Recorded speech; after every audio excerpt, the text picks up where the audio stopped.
Hello, my name is Scott Cheever. I'm from Kansas. I've been in solitary confinement for 16 years now on death row. The highest court refused for a second time to hear the case of a Kansas man who killed a sheriff. KAKE's Greg Miller is here now to explain what this means. Greg. Well, Deb, this Supreme Court decision means Scott Cheever has no appeals left on his death sentence. Scott Cheever was convicted of capital murder for shooting Greenwood County Sheriff Matt Samuels during a drug raid in 2005. Cheever's attorneys claimed there were errors made, and that gave him an unfair trial. But the Kansas Supreme Court ruled last week it did not affect the jury's decision to sentence Cheever to death. The court's decision ends Cheever's chance to appeal the sentence, but he can take other actions to have judges review the case. 4 other death row inmates have also exhausted their appeals.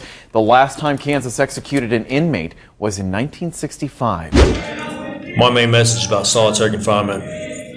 And being in solitary confinement for 16 years is obviously illegal. The UN Mandela rule states anything over 15 days is cruel and unusual. And I'm close to 6,000 days now, which is insane. It says, anyway, solitary confinement consists of being locked in your cell pretty much 24 hours a day in a little cell the size of a parking space.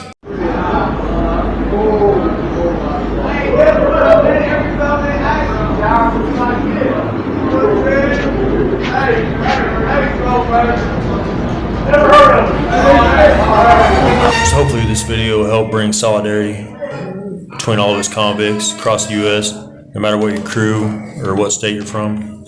Right now's the time. We need to come together. I recently wrote a book about my life. It's called The Wrong Kind of Hero. And it's more of a memoir. And I talk about solitary confinement, the death penalty, and pretty much just talking about me looking up to the wrong people when I was a kid. And kind of just pick your heroes wisely. Testified to the defendant was one of those unusual people who's actually exposed to a variety of different people in his life.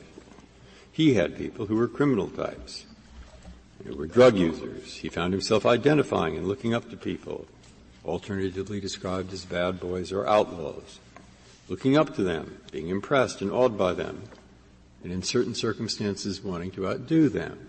But at the end of it, I like to share the ending with you. And it says, if you don't have an addiction and your life is good and you're living the American dream, I encourage you to really appreciate what you have. Keep in mind that the grass is not greener on the other side. You got it made. So when you're having a bad day, think about what it could be like. And remember that the worst day is a lot better than many people's best day.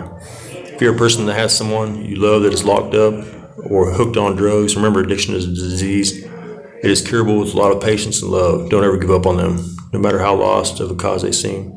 If they're locked up, write them as often as possible and go visit them. It may not seem very important to you, but it means the world to them, and they truly do need you. If you're locked up, I encourage you to read and work out as much as possible. Exercise your mind, body, and soul, and you'll leave out of prison 100 times better of a person than when you went in. If you are locked up, I have a workout for you to try. If you can't do it, just work your way up to it where you can, then you'll know you're where you need to be, guaranteed.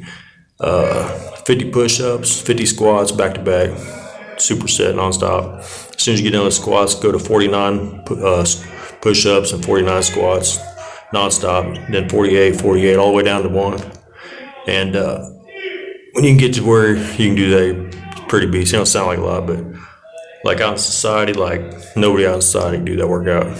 Like you gotta be a real hardcore convict workout machine to be able to do it. Give that a try.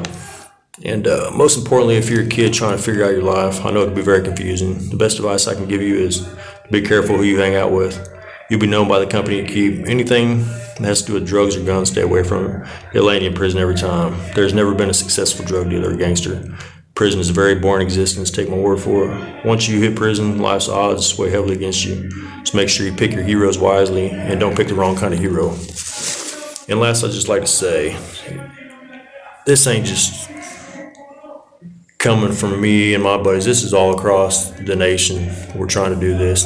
It don't matter what race you are, what crew. We need to all come together for positive. And we all come together. There's nothing to do. The price that Cheever paid here was an extraordinary one. He put on a defense that has been a defense for hundreds of years, the idea of voluntary intoxication. And I'd like to put this out, send a little message out, try to bring a little solidarity to my state. Mainly about solitary confinement. You take a look at like California, they all got together as convicts, and after filing an Asher lawsuit, which was to do away with solitary confinement, they orchestrated a 30,000 man hunger strike. 30,000 convicts get together for a hunger strike, and that brought about change. That brought a lot of attention to the negative things that were going in their state, and I think that's possible with our state. I'm not saying a uprising or violence or anything like that, but we can do it professionally if we just come together and go about it professionally. If there's enough of us, we can bring about change. We can get rid of solitary confinement. We do whatever we set our mind to, and I think we need to do that. I've spent over about 6,000 days in solitary confinement now, and that's illegal. They can't do it, but if we don't do nothing about it, they're going to keep doing it all across the state. If you have a family riding with you, they need to get a hold of their senators and everybody they can get a hold of, and we need to bring solitary confinement to an end. That's my main message. But we have many other things going on right now as convicts.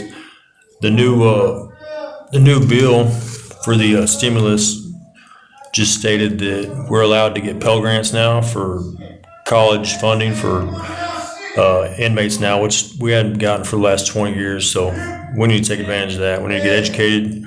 We need to help each other out getting these Pell Grants and getting enrolled in college. And just with that, I'd like to say thank you.